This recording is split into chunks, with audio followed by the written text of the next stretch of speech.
자, 이제 앞에 화면 보겠습니다. 우리 저번 주 수업 마지막 시간에 JSP한테 서블릿이 일을 넘겨서 JSP를 브라우저에 띄워보는 것까지 진행을 했었고요.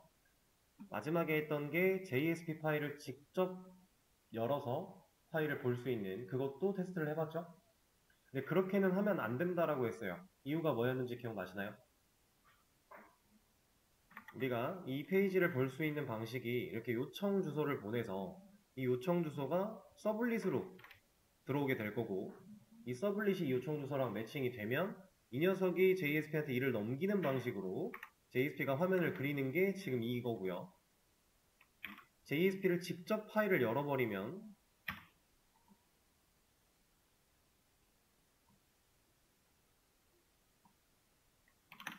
이런 방식으로 약간의 차이가 있었죠? 차이는 여기에요. 얘는 이제 요청 주소, URL 매핑 주소가 들어간 거고, 이쪽에 보면 여기도 뭔가 매핑 주소가 들어간 것처럼 보이지만 사실상 이 .jsp 파일을 직접 열었다. 이런 차이가 좀 있었죠? 얘네들을 이것도 되고 이것도 되는데 우리가 이 방식은 쓰지 말자라고 했어요. JSP 파일을 직접 찾아와서 여는 방식은 하면 안 된다. 이유는 이렇게 열었을 경우에는 자바 쪽, 서블릿 쪽에서 넘겨주는 이러한 데이터, 리퀘스트나 리스폰스라고 하는 데이터를 이 포워드를 통해서 넘겨받을 건데, 이 넘겨받은 데이터를 얘가 정상적으로 사용할 수가 없어요. 왜냐? 직접적인 JSP 파일을 찾아왔으니까, 서블릿을 거치지 않았으니까 그 요청에 대한 정보를 정상적으로 넘겨받지 못한 상황이 되는 거예요. 그럼 우리가 이 서블릿에서 넘겨주는 이 요청과 응답이라고 하는 이 녀석을 통해 자바에서 쓸 수 있는 그런 변수나 어떠한 파라미터 값들 이런 걸 JSP에서도 똑같이 쓸 수가 있는 건데, 얘는 정상적으로 넘겨받지 못할 거니까 그런 것들을 하나도 못 쓴다는 얘기가 되고요.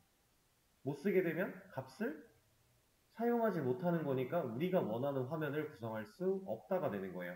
이따가 한번 테스트를 해서 보여드리긴 할 건데, 일단 그런 개념이라는 거. 그래서 우리는 절대로 JSP를 직접 찾아 여는 방식이 아니라 서블릿을 찾아갈 수 있게끔 요청, URL 매핑 주소를 사용할 것이다 라고 하는 거. 이거는 여러분들이 지금 현재 이 JSP 서블릿을 사용한 방식을 쓰던지 스프링부트로 넘어가서 좀 더 편한 방식을 쓰던지 간에 동일한 개념이에요.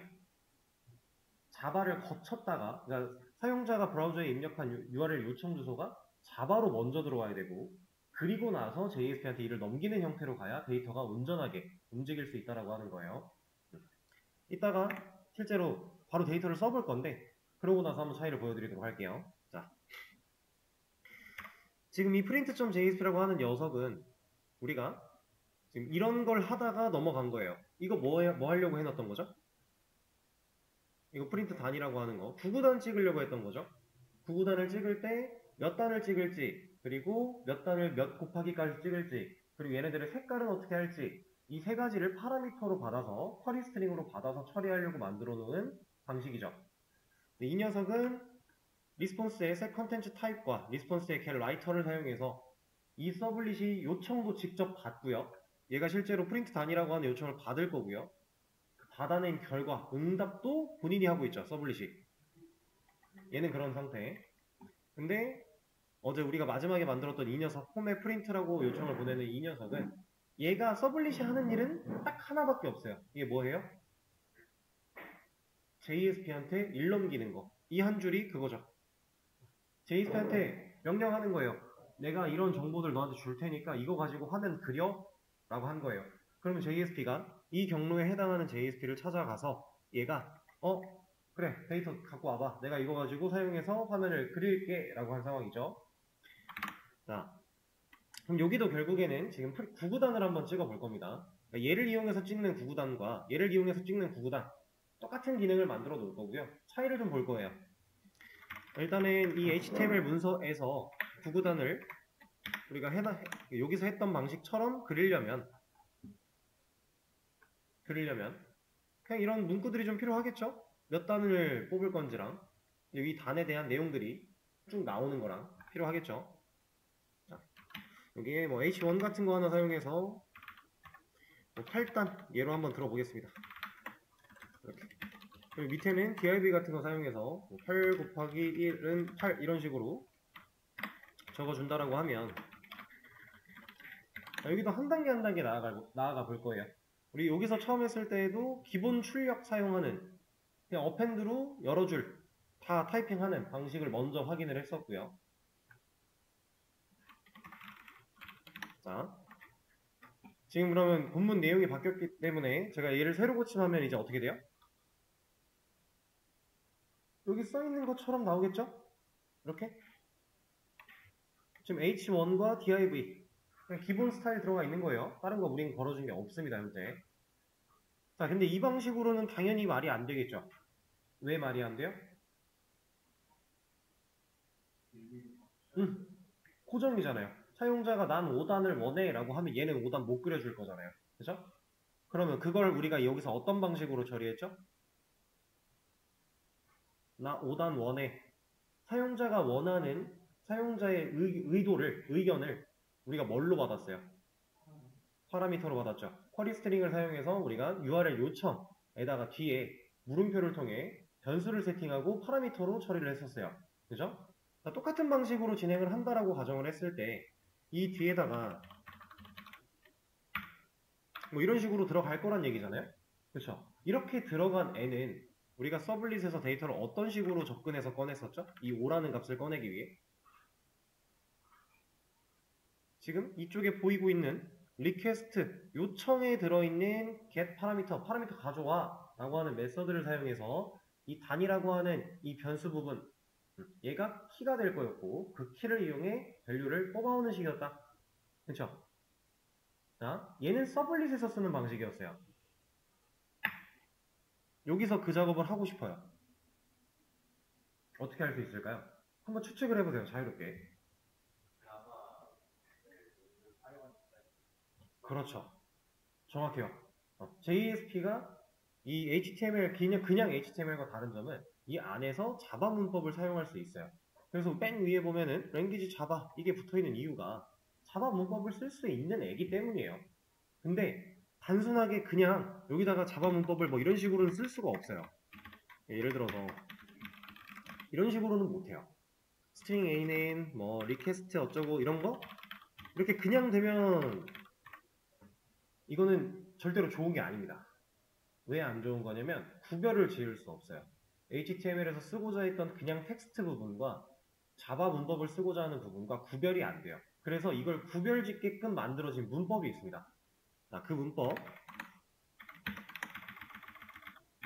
일단은 안 따라치셔도 되고 그냥 화면 보시면 돼요. 제가 여기다가 뭔가를 좀 적어 줄 건데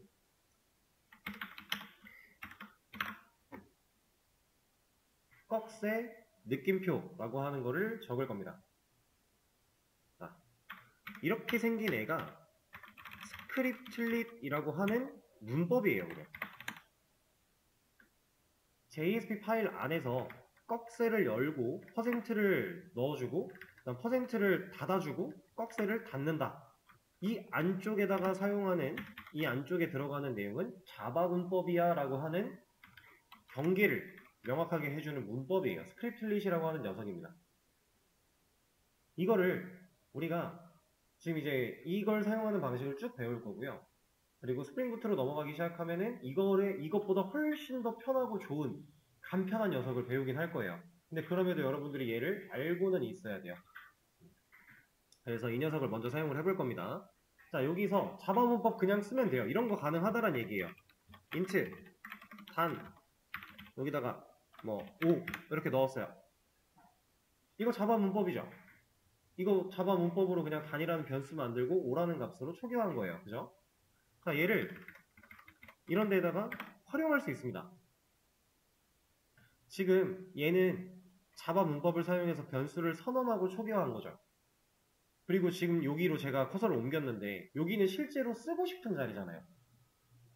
이 변수, 단이라는 변수가 가진 값을 활용하고 싶은 곳이에요. 스크립틀릿, 그러니까 지금 이것도 스크립틀릿이고 우리 지금 밑에서 사용하는 이 녀석도 스크립틀릿인데 잘 보세요.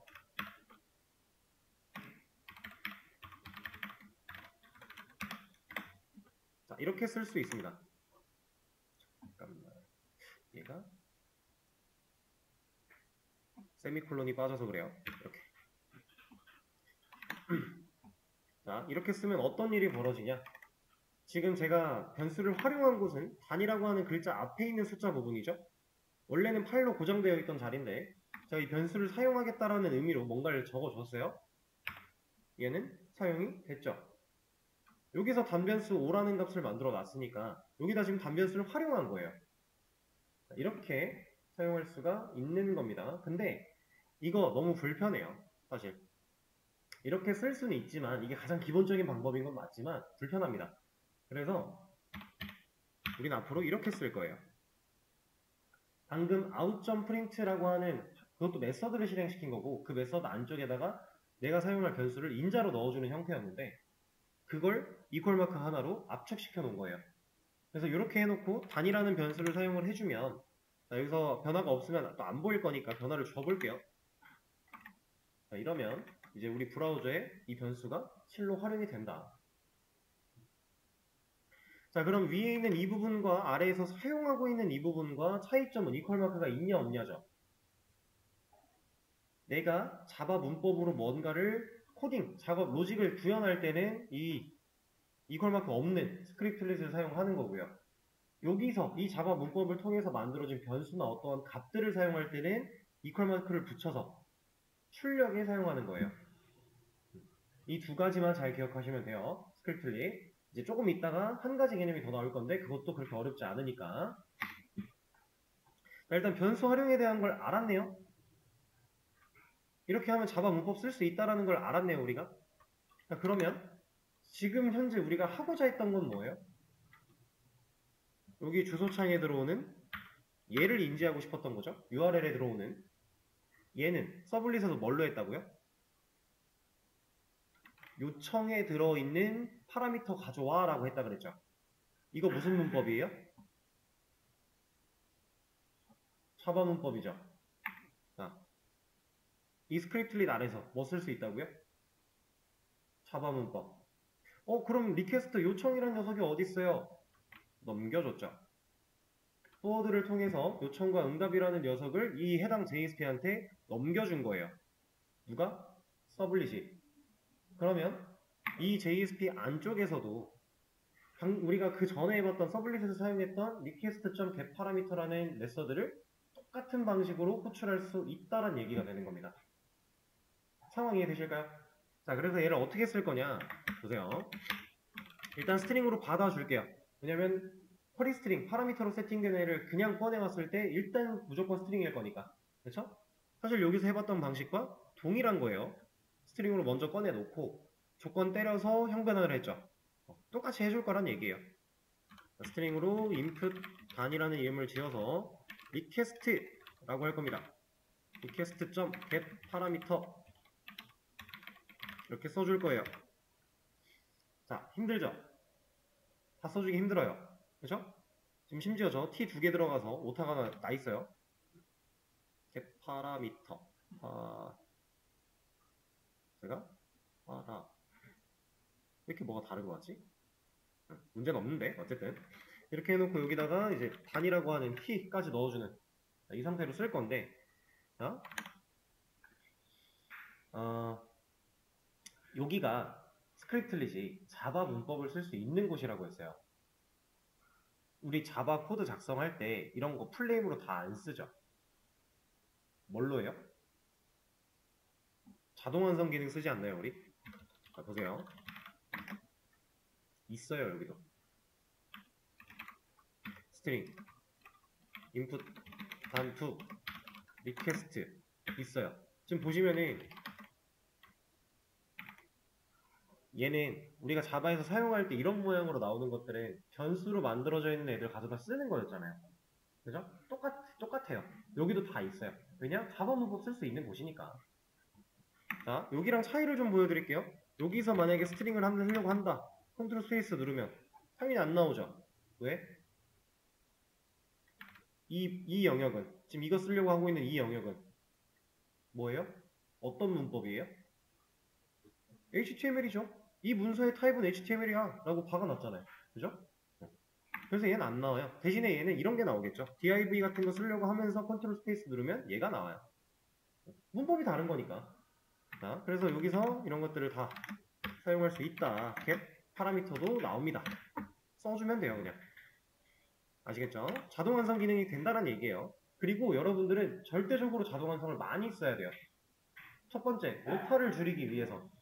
두 번째, 좀 이따가 보시게 될 임포트 때문에 자동 완성을 최대한 적절하게 사용을 해 주셔야 돼요. 임포트. 여기 JSP에도 자바 문법을 쓰려면 임포트가 필요한 애를 쓰려면 해줘야 돼요. 보여드릴 겁니다. 그럼 일단 파라미터에 세팅되어 있는 이 단이라는 녀석의 값을 꺼내오게끔 진행을 했고요. 그 다음에 뭐 해야 돼요? 평변환 해줘야죠? 평변환을 안 하고 여기다가 바로 써도 숫자는 나와요. 지금 여기를 이렇게 만들어 놓고요. 여기 그냥 활용해도 제가 5라고 지금 여기 파라미터에 5라고 입력이 되어 있죠? 그럼 얘가 지금 정상적으로 적용이 된다면 여기가 5단으로 바뀌어야 돼요. 아이고, 새로 고침을 하면서 얘가 빠졌습니다. 그죠? 이거 거, 뒤에 거 8로 바꾸면 8단. 잘 되죠? 그럼 평변환 안 해도 되는 거 아니에요? 얘네 어떻게 할 거예요? 얘네들은 계산해야 되잖아요. 여기는 그냥 보여줄 거예요. 여기도 그냥 보여줄 거예요. 여기는 계산을 해야 되죠. 문자는 곱하기 연산을 못해요. 그래서 우리가 형변환을 해주려고 하는 겁니다. 자, 그러면 이제 int 여기는 다시 input 단으로 바꿔놓고 여기에 단변수 만들어준 다음에 형변환을 진행을 할 건데 integer.parseInt 똑같습니다. 하는 방식은 여기 왔다고 문법이 달라지거나 하지 않아요. 여기 그냥 자바 문법 쓰는 곳이에요. 이렇게 할 겁니다. 자, 근데 이렇게만 해놓으면 우리가 파라미터 생략했을 때 문제 발생하겠죠. 널이나 공백은 인트로 형변환을 못한다라고 에러가 발생을 할 거잖아요. 그쵸? 그래서 우리가 여기다 해놨던 게 뭐예요? 이거.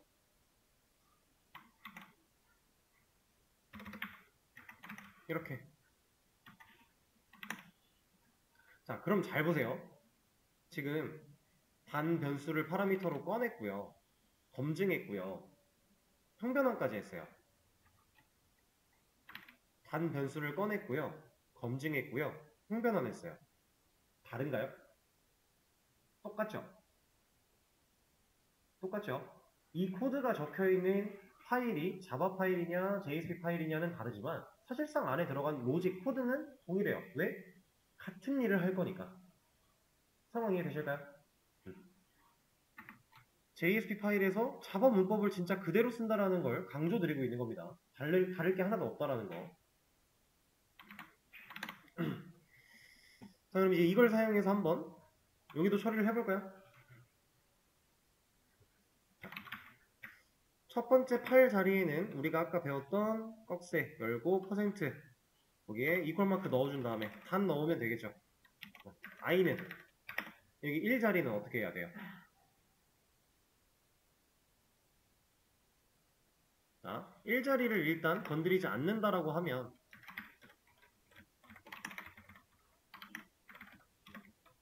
이렇게 가야 돼요. 지금 이거 출력하기 위한 스크립트 틀릿 안에서 이런 연산 얘가 만약에 결국 우리는 이 단이라고 하는 애가 만약에 8로 들어왔다. 그럼 8 곱하기 1은 8이 나와야 되잖아요. 그럼 여기다가 이렇게 써주면 얘는 그냥 텍스트예요. 의미가 없다라는 얘기죠. 그럼 실제로 연산된 결과를 얻어야 돼요. 그 연산된 결과는 이 안쪽에서 처리하는 겁니다. 이래야 변수랑 숫자가 연산을 하고 그 결과를 화면에 출력해 주는 거예요. 이거를 똑같은 방식으로 데이터를 쌓아나간다고 하면 이런 식으로 갈 수 있겠죠? 3까지만 하겠습니다. 뭐가 자꾸 알림이 뜨는데 이게 알림이 왜 뜨는 건지 모르겠네요. 줌에서 뜨고 있는데 일단 자 이렇게 3까지 넣었으니까 3까지 나오는 거예요. 여기 연산할 때는 이 안쪽에서 출력하는 이 스크립트 릿 안쪽에서 써줘야 된다. 결과 잘 나왔죠? 이런 식으로 하는 게 맞을까요? 안 되지는 않아요. 지금 현재에서는 9 곱하기 9까지 찍는 거 충분히 할 수 있어요. 단 바꿔가면 9보다 잘 나올 거예요. 문제는 뭐예요? 이거 어떻게 해요? 몇 가지 곱해질지도 우리가 파라미터로 넣기로 했잖아요. 저거 처리하려면 이 방식으로 가능해요? 안 되죠. 우리가 9개를 만들어 놨는데 나는 10일까지 곱한 거 알고 싶어. 그럼 파라미터에 10일 들어올 건데. 갑자기 10일이 들어왔다고 해서 없던 HTML 두 줄이 생겨나는 건 말이 안 되잖아요. 그죠? 이렇게 박혀 있으면 안 된다. 그럼 이거를 뭘로 처리해야 될까요?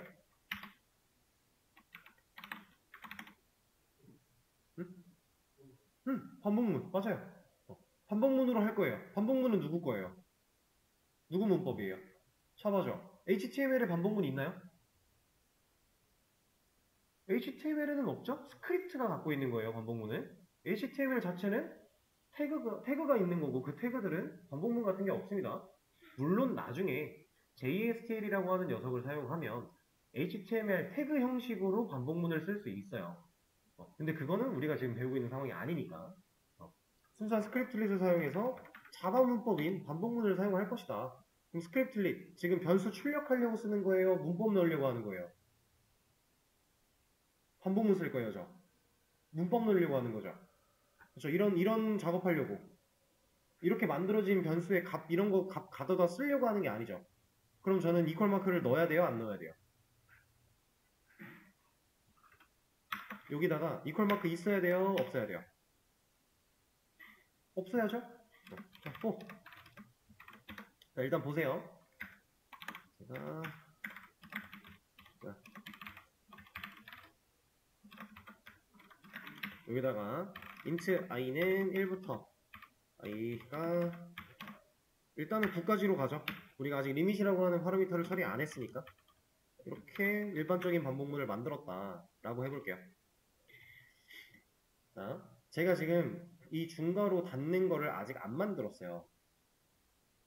이거를 이렇게 이렇게 하면 우리가 이 안에다가 얘를 만약에 넣고 싶은 거잖아요. 그러니까 우리가 결국에는 화면을 그리는 건 HTML 태그예요. 반복문 안쪽에서 얘가 반복 한 번 할 때마다 화면 그리는 div는 한 줄씩 추가돼야 되죠. 그래야 화면을 제대로 구성할 수 있을 거니까. 텍스트만 추가되면 안 되잖아요. 태그가 있어야 되잖아요. 그죠? 그러면 방금 전에 밑에 있던 이 div라는 녀석이 이 녀석이 결국에는 이 위쪽으로 올라와야 돼요. 반복문 안에 들어가야 돼요. 그래야 반복해서 찍어줄 거니까. 자, 그럼 잘 보세요. 아까도 보셨겠지만 얘가 이렇게 올라가면 지금 무슨 일이 벌어졌어요?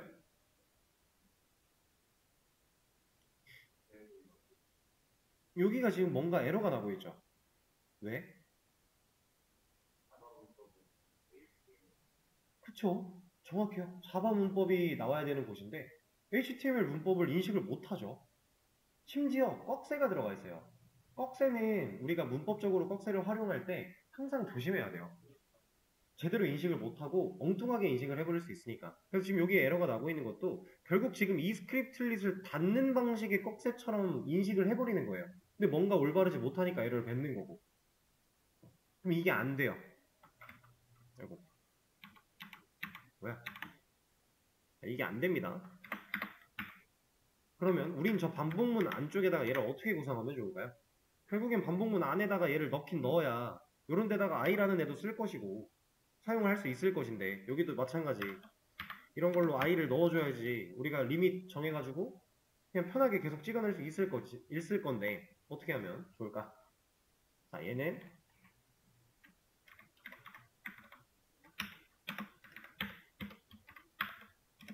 이렇게 분리를 해야 됩니다. 그러니까 스크립트릿이 열렸죠. 반복문이 시작을 했어요. 중괄호까지 시작했어요. 그럼 이제 자바에서는 여기 중괄호가 닫히기 전까지 반복문이야 라는 뜻이잖아요. 그렇죠? 그리고 스크립트릿이 닫혔어요. 그리고 다시 스크립트릿이 열린 다음에 다시 닫고 있죠. 반복문을. 그러면 여기서부터 이 한 줄부터 얘가 닫히는 이 시점까지 그 사이가 반복문 안에 갇히는 겁니다. 그래서 얘를 위로 올릴 수 있어요. 이렇게. 그러면 이 div 자체는 스크립트릿 안에 갇혀있지 않으니까 올바르게 HTML 문법으로 인식을 해줄 것이고 스크립트릿 안쪽에서도 뭐 꺽쇠로 이상한 태그가 다 튀어나온 게 없으니까 자바 문법이 돌아가는데 문제가 없을 것이고 자바 문법의 기준이 중괄호기 때문에 가능한 거예요. 중괄호가 아직 안 닫혔으니까. 상황이 되실까요? 스크립트릿은 이렇게 쓰는 겁니다. 자, 그러면 제가 한번 단변수의 값을 넣어서 몇 번 실행을 시켜볼게요. 단에 지금 8, 9까지 나오고요. 단에다가 5, 8 나오고요. 여기다가 뭐 8 했잖아. 뭐 한 24, 8 나오죠? 이러면 사실 끝났어요. 우리가 이제 해야 되는 거 컬러랑 리밋 두 개 남았죠. 자, 근데 그거 타이핑할 필요도 없어요. 여기랑 지금 똑같은 거 우리 방금 전에 봤으니까 가져옵니다. 여기다가 붙여넣기 할 거예요. 자, 그리고 여기서 한 가지 주의하실 점. JSP 파일에서는 웬만하면 Ctrl Shift F를 누르지 마세요. 자, 보여드릴게요. 이걸 누르면요, 여기가 이상하게 깨져요. 스크립트릿이. 이것 때문에 웬만하면 누르지 마시고 본인이 원하는 줄바꿈을 맞춰서 그냥 따로 해주시는 게 좋습니다. 이렇게. 자, 지금 여기를 나눈 거랑 이렇게 안 나누고 자바 문법을 한 번에 다 넣은 거랑 차이 명확하게 아셔야 됩니다. 여기는 HTML 문법이 안 섞이니까 이렇게 넣을 수 있는 거고, 여기도 반복문 안에서 이런 HTML 태그가 들어간 상황이 아니라면 굳이 나눌 필요 없어요. 아시죠? 아시겠죠? 이렇게 해주고, 그럼 리밋이라는 애랑 컬러라는 애 다 받을 준비가 됐고요. 이제 리밋 활용해야겠죠? 리밋은 이 자리로 들어오면 돼요. 어디까지 돌릴지 종료 조건이니까. 그다음 여기다가 이제 리밋이라는 변수 넣을 건데, 그냥 변수 넣으면 돼요? 아니면 스크립트릿 그 출력으로 넣어줘야 돼요? 지금 이 9 대신에 넣을 건데.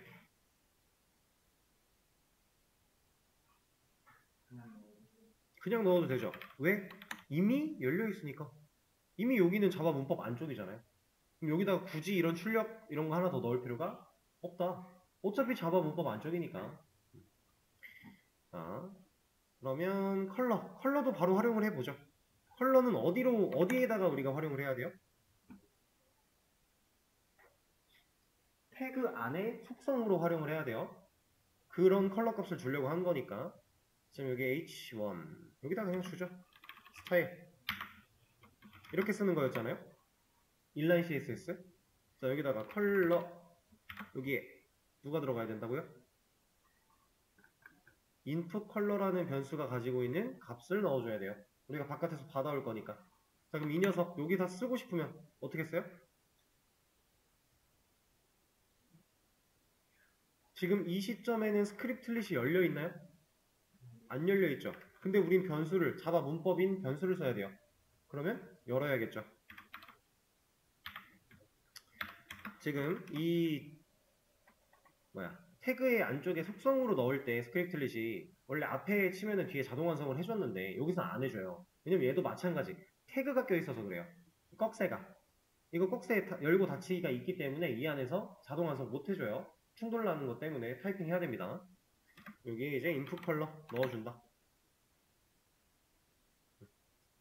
그리고 여기 있는 세미콜론까지. 이 세미콜론은 자바 문법에서 쓰는 세미콜론이 아니라 인라인 CSS에서 쓰는 세미콜론이에요. 구분자. 자, 그리고 이거 똑같은 거 여기에도 하나 들어가야겠죠. 자, 그러면 컬러가 잘 먹는지 한번 확인을 해보죠. 여기다가 리밋. 그래서 리밋은 한 4, 5, 6. 그리고 컬러. 여기는 컬러 맞네. 레드. 어때요? 잘 되고 있죠? 만약에 제가 레드를 아예 빼버렸다. 레드만 뺐다. 컬러라는 변수는 있는데 레드라는 값을 뺐다. 블랙으로 들어갈 거고요. 여기 조건 검증해놨으니까 아예 컬러를 다 뺐다. 똑같이 블랙으로 들어갈 거고요. 이런 파라미터 아예 다 깜빡했다. 어제 봤던 거랑 동일한 형태로 잘 나오고 있죠.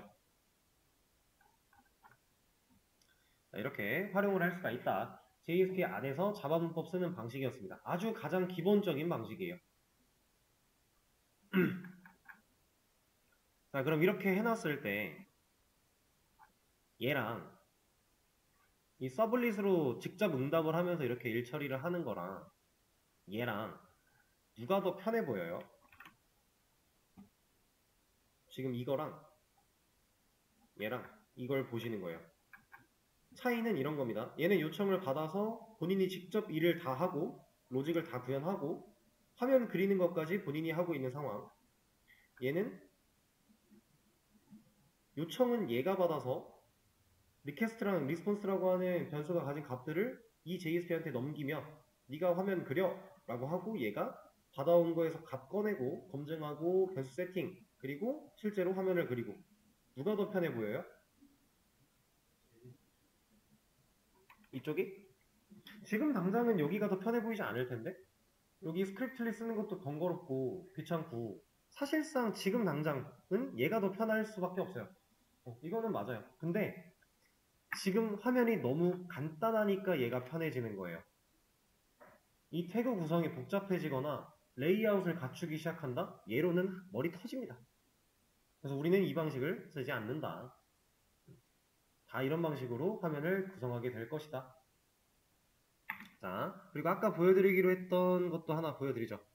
JSP를 그냥 열었을 때 지금 현재는 요청을 받아서 넘어오고 있는데 얘를 그냥 열면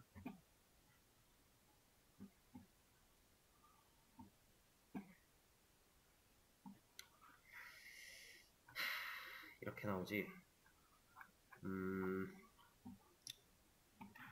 얘를 어떻게 보여드려야 될까?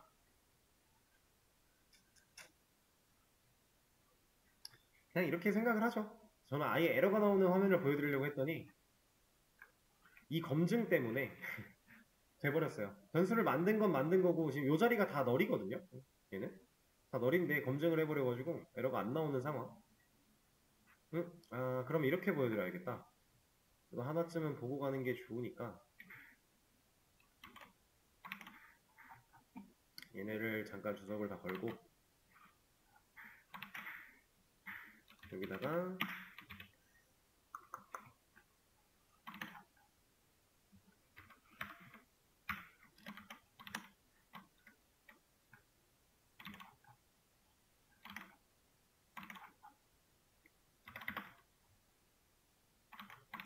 자, 기존에 있던 거 다 주석 걸었고요. 파라미터에서 꺼내오는 것만 해놓고 그리고 걔네들 그냥 보여줘라 라고 해놨어요. 이 상태에서 얘를 그리면 어때요? 널널널이에요. 왜 널널널이에요? 없잖아요, 값이. 여기서 꺼내왔는데 개 파라미터 값이 있을 수가 없죠. 왜? 이 파일 그냥 열었잖아요. 값이 있으려면 요청 주소에 URL 매핑 주소에 물음표를 통해 쿼리 스트링이 세팅이 되어야 되고 그 세팅된 애를 리퀘스트 요청에 들어있는 애를 통해서 꺼내오는 형태인데 없잖아요, 그런 거. 애초에 지금 얘가 정상적으로 인식을 못하고 있는 상태이기 때문에 얘는 널이에요. 왜냐면 첨주용 타입의 기본값은 널이니까. 그죠? 넘겨온 값을 우리가 제대로 인식할 수가 없어요. 여기다가 파라미터 세팅 어떻게 할 거예요? 여기다가 뒤에 물음표 붙여서 하던 대로 이렇게 해서 단 이렇게 뭐야 이게 왜 돼? 이게 되네요. 근데 이게 안 되는 걸 보여드리려고 했더니 되는군요. 근데 어쨌든 이렇게는 쓰지 않습니다, 우리는. 이상하네. 근데 지금 보여드린 이 예시가 결국에 나중에 보시게 되면은 좀 더 명확해질 겁니다. 하긴 리퀘스트 오케이 이런 느낌이고, 자 그러면 구구단 처리는 일단 해봤어요. 지금 여러분들이 이제 JSP한테 일을 넘기는 방식, 그리고 화면에 자바 문법, JSP를 그릴 때 자바 문법 사용해서 그 변수들을 사용하는 방식, 이거 두 가지를 좀 제대로 알아본 건데, 이제는 구구단을 찍는 화면을 그릴 게 아니라 게시판을 만들어야겠죠? 게시판을 만들려면 우리 뭐 해야 돼요?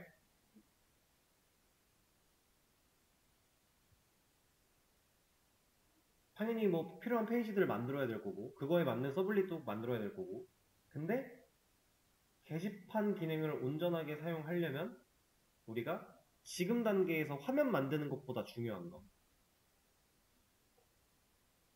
데이터베이스. 데이터베이스 없이 게시판 어떻게 만들 거예요?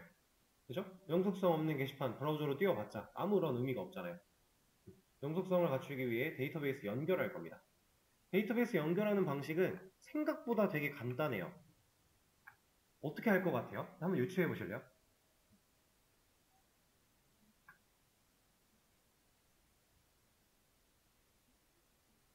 잠깐 유추를 해보세요. 왜냐면은 이거 커밋하는 시간 동안 여러분들이 사고를 하시는 게 중요하기 때문에 커밋을 먼저 잠깐 하겠습니다. 자, 생각 좀 해보셨나요? 어떻게 연결할지. 자, 우리 JDBC 아티클 매니저 했을 때 DB 연결 어떻게 했었죠?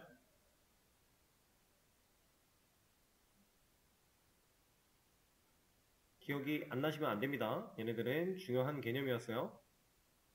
자, 컨트롤러보다 전에 이 트라이 캐치를 통해서 드라이버 잡아주고 내가 어떤 데이터베이스, 어떤 IP로 운영되고 있는, 어떤 포트로 운영되고 있는 그 중에서도 데이터베이스 이름까지 적어주면서 나 어디로 들어갈 거야 라고 하는 거 URL 만들어 주고요. 그 다음에 실제로 접속하기 위해서 계정 정보까지 입력해 주고요. 그래서 접속을 하게 되면 그 상태에서 우리가 CQ SQL 그리고 DB util 별도로 이제 추가했던 그런 클래스들 가지고 있는 메서드를 활용해서 데이터베이스랑 통신할 수 있게끔 그거는 우리가 DAO 쪽에 만들어 놨었죠? 이런 거 이런 식으로 데이터베이스 다뤘었잖아요. 그죠? 그럼 일단 데이터베이스에 연결하려면 이걸 해야 된다라는 얘기죠. 자, 이거 시간이 48분. 오케이. 제가 먼저 쭉 진행을 할 건데 사실상 여러분들도 제가 하는 걸 보고 따라하기보다는 지금 저렇게 그냥 흘러가는구나 흐름만 보시고 여러분들 깃허브에 있는 거 가져다가 하시면 돼요. 무슨 소린지 보시면 알 겁니다.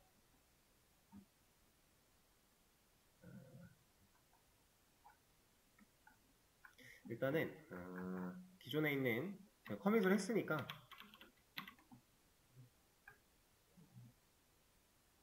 홈메인 서블릿 이 녀석은 없애도록 할게요. 아니다, 그냥 살려놓고요. 얘도 그냥 살려놓고 새로 하나를 팔게요. 하나 만들어서 아티클 리스트 서블릿 그냥 바로 DB 연결하는 거 테스트 진행하면서 아티클 리스트를 좀 가져와 볼 겁니다.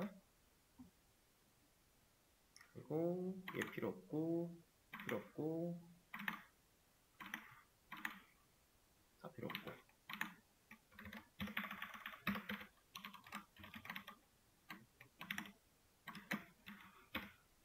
여기에는 아티클의 리스트 이런 식으로 넣어줄게요. 일단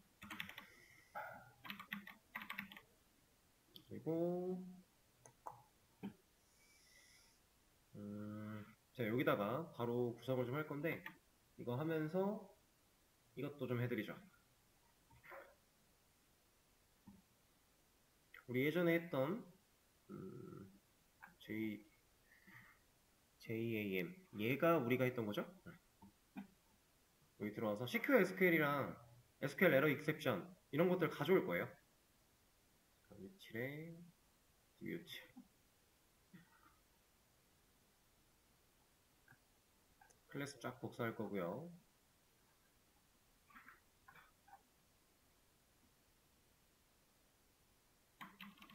그리고 우리 걸로 와서 패키지도 여기다가 만드셔야 됩니다. 소스 폴더 쪽에다가 67 클래스 67 AM의 67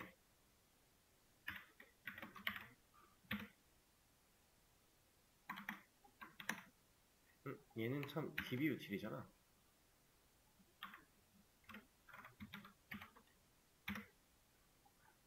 자, 이렇게 해주고 또 CQ SQL 복사해서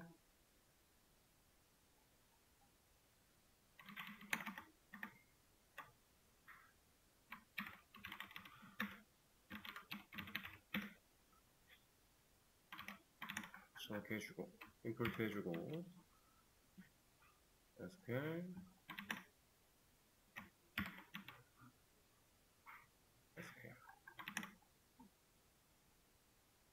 그리고 이게 아마 exception 그죠?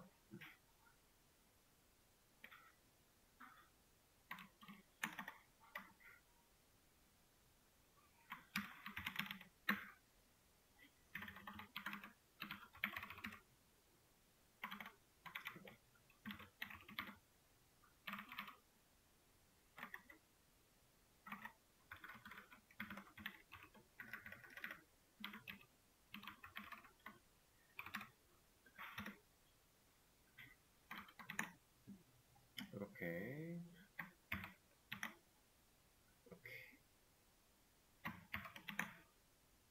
자, 기본으로 필요한 녀석들 세팅을 좀 한 겁니다. 이거 JDBC 아티클 매니저 했을 때랑 똑같아요. 패키지 구성하고 클래스 만들어서 내용 복사 붙여넣기 그렇게 해준 거고요. 그다음 이 녀석한테는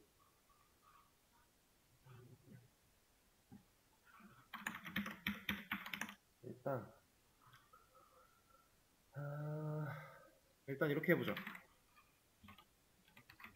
response set content type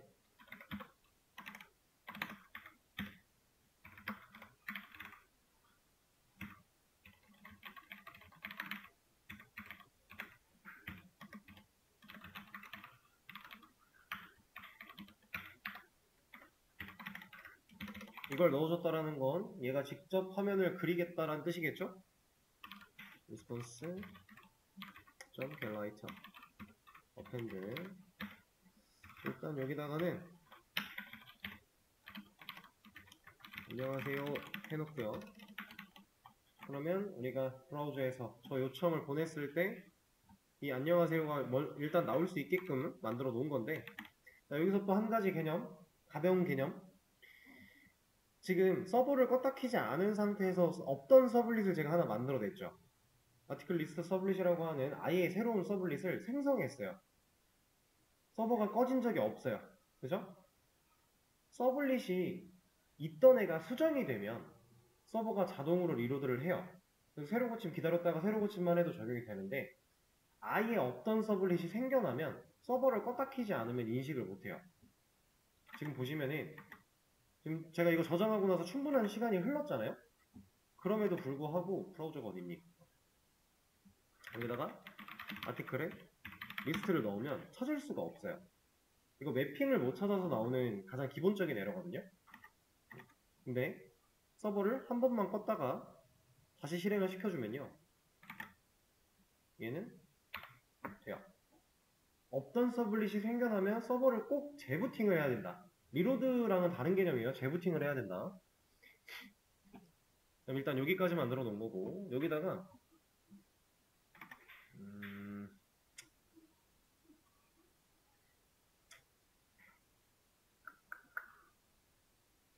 이거는 타이핑을 하기가 조금 귀찮긴 한데 여기서 그냥 가져올게요.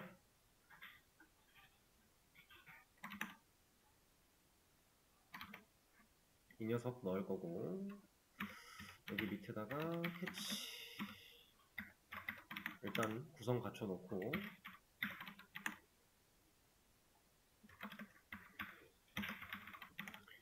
그리고 컨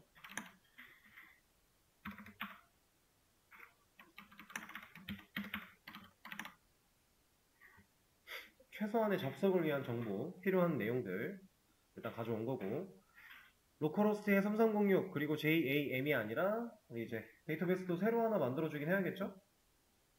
근데 일단 이거는 살려놓고요. 그리고 나서 이것까지만 해봅시다.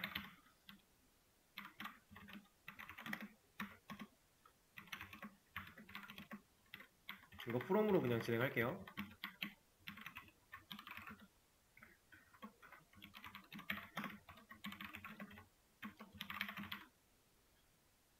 여기 일단 이렇게까지만 하고 그리고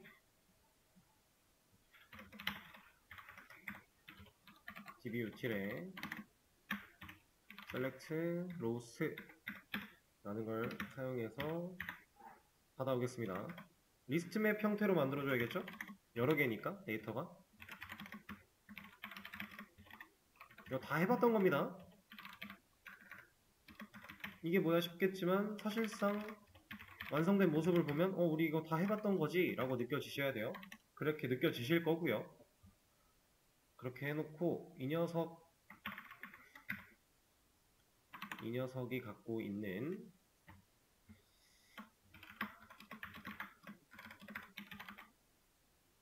get 일단 0번째 방에 있는 get 타이틀 이런 거 하나 가져와 보죠. 일단은 이렇게 아니다 이거 이렇게 할 필요도 없고 그냥 toString 쓰면 되겠다. toString 일단 이렇게 그리고 캐치블럭에서 해야 되는 일 그것도 좀 가져올게요. 지금 이만큼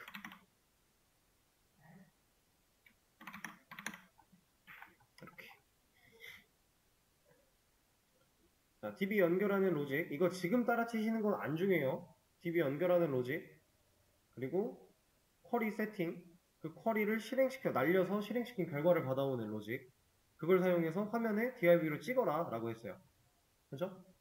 얘는 직접 응답하니까 그냥 이 녀석 띄워버리면 어떠한 결과가 나오겠죠? DB 연결만 잘 됐다면. 근데 저 지금 아직 DB를 안 켰기 때문에 XMPP 오랜만에 켜주시고 0306 제 테이블이 잘 살아있는지 모르겠지만 일단 한번 날려보도록 하죠. 여기 JAM 잘 들어있는 것 같아요. 특별하게 문제가 생기진 않았을 것 같은데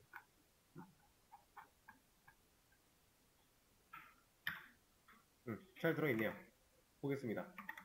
여기다가 요청을 보내면 이 녀석이 요청을 받아들일 것이고 그럼 이러한 일들을 한다 이거잖아요. 드라이브 로딩 실패래요. 왜 안 됐을까요? 드라이브 로딩 실패라고 하는 거는 클래스 not found exception에서 걸린 건데 왜? 뭐 때문일까요?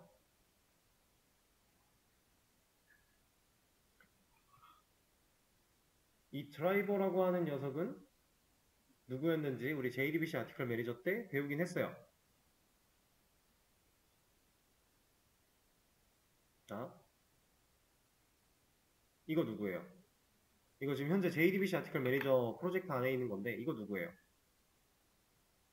드라이버예요. 커넥터 J. JDBC 커넥터 J. 이 녀석을 우리가 현재 JSP 아티클 매니저라고 하는 프로젝트에 인식시켜 준 적이 있나요? 없죠. 우린 지금 JDBC도 없는데 JDBC 쓰려고 하고 있어요. 어떻게 그게 가능할 리가 없잖아요. 그렇죠? 똑같은 작업을 여기도 해줘야 된다라는 건데 이거 JDBC 아티클 매니저 때는 lib라는 폴더를 우리가 직접 만들었고 이 파일을 자르 파일을 다운로드 받은 다음에 여기다 옮겨놓고 우클릭 빌드 패스 뭐 add to 빌드 패스 이런 걸 눌렀었어요. 그렇게 했더니 이게 알아서 이런 형태로 들어갔던 그런 모습이에요. 근데 이제는 애초에 여기 src 밑에 JSP 파일 만들었던 이곳에 웹인프라고 하는 폴더를 열어보면 lib가 있단 말이에요. 애초에 제공해요. 이 폴더를. 니네 외부 라이브러리 가져와 쓸 거 있으면 이쪽에 넣어서 써 라고 만들어 준 거예요. 그럼 우린 여기다가 누굴 넣어야 되겠어요? 이 녀석. 바깥에서 다운받아가지고 프로젝트에 옮겨놨던 이 녀석. 그 윈도우에 어디 설치되어 있는지 찾을 필요도 없어요. 여기서 옮기면 돼요. 이렇게. 얘도 갖고 있는 거니까 프로젝트도. 근데 이거 이렇게 끌고 왔더니 이동돼 버렸네요. 복사를 하세요. 복사를. 컨트롤 C로 복사하시고요. 붙여넣고 싶은 폴더 클릭하고 컨트롤 V 하면 붙여넣게 됩니다. 우리 JDBC 아티클 매니저에서 얘를 복사해서 옮기면 돼요. 만약에 저처럼 이렇게 워크스페이스 안에 저장이 안 되어 있다. 지금 얘가 없다. 그럼 GitHub 가면 돼요. 자, GitHub에 우리가 커밋해놨던 것 중에서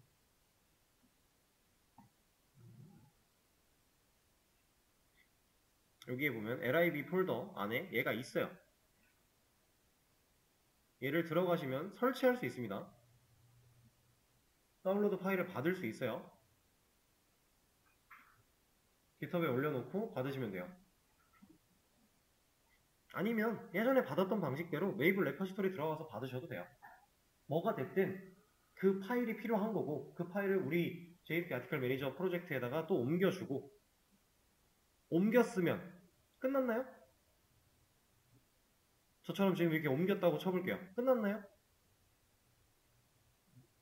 이거 똑같아요. 빌드 패스 해줘야 돼요.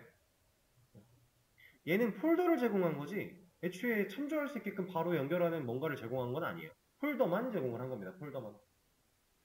자, 그래서 add to build pass까지 해줬더니 여기 referenced libraries라고 해서 하나가 추가가 됐고요. 자, 여기까지 진행을 완료한 다음에 서버를 꺼놨으니까 다시 켜주고 여기에 들어와서 아티클 리스트란 요청을 보내면 어때요? DB에 있는 데이터가 나오는 겁니다. 지금 제가 toString이라고 하는 메서드를 사용했기 때문에 listmap이라고 하는 이 데이터 형태가 그냥 나온 거예요. 쭉 나열돼서. 얘를 코드를 까보면 그냥 div라는 태그 안쪽에 이렇게 그냥 들어가 있는 겁니다. 제가 그렇게 코드를 짜놨으니까. 자, DB 연결하는 방식이에요. 사실상 JDBC 아티클 매니저 때 했던 거랑 다를 게 하나도 없어요. 서블릿에서 요청을 받는 애는 서블릿이고요. 요청을 받고 나서 내가 쿼리를 날리는 것도 현재는 누가 판단해요? 서블릿이 판단하는 거예요. 왜? 서블릿이 JSP한테 데이터를 넘겨줘야 되니까. 근데 우리 지금 아직 JSP한테 넘기는 건 안 했어요. 해볼 건데 넘기기 전에 이 서블릿이라고 하는 녀석 자체가 데이터베이스에 접근했다가 데이터 가져왔고 그 가져온 데이터를 활용해서 본인이 직접 응답으로 화면을 그리고 있는 상태까지만 해본 거예요. 이제 얘가 가지고 있는 이 받아온 아티클 리스트 맵이라는 데이터를 사용해서 JSP를 사용해서 다음 시간에 화면을 제대로 구성해 볼 겁니다. 일단은 이 상태에서 제가 커밋을 하나 남겨드리도록 하고요. 그리고 다음 시간 쉬는 시간 가졌다가 다음 시간 진행하고 다시 커밋을 하나 남겨드리도록 하죠. 이거 쉬는 시간 동안에 동일한 구조로 만들어 주셔야 돼요.